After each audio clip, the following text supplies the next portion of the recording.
And now the Soviets themselves may, in a limited way, be coming to understand the importance of freedom. We hear much from Moscow about a new policy of reform and openness. Some political prisoners have been released. Certain foreign news broadcasts are no longer being jammed. Some economic enterprises have been permitted to operate with greater freedom from state control.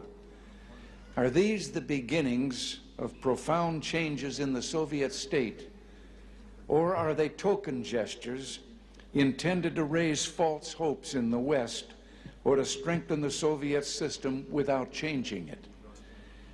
We welcome change and openness, for we believe that freedom and security go together, that the advance of human liberty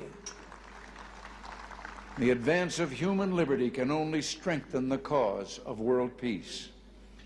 There is one sign the Soviets can make that would be unmistakable, that would advance dramatically the cause of freedom and peace.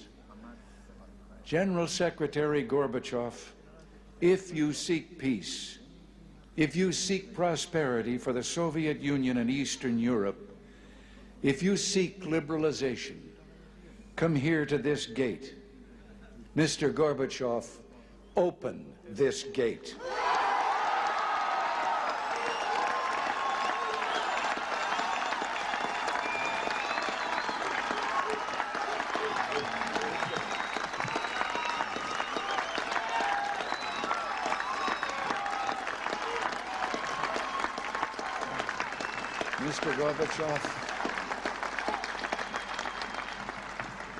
Mr. Gorbachev, tear down this wall.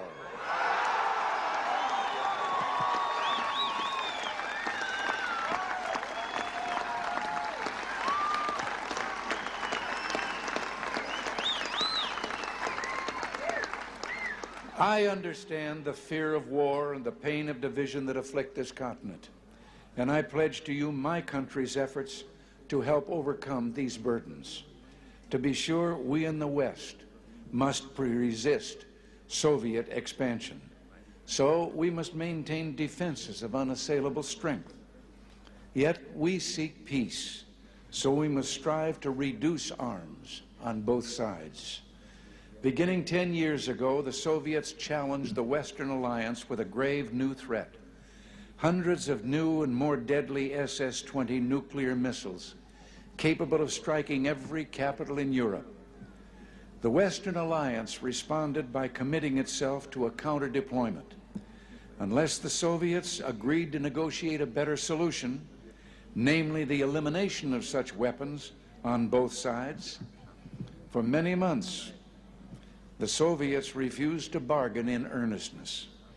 As the alliance in turn prepared to go forward with its counter-deployment, there were difficult days of protests like those during my 1982 visit to this city.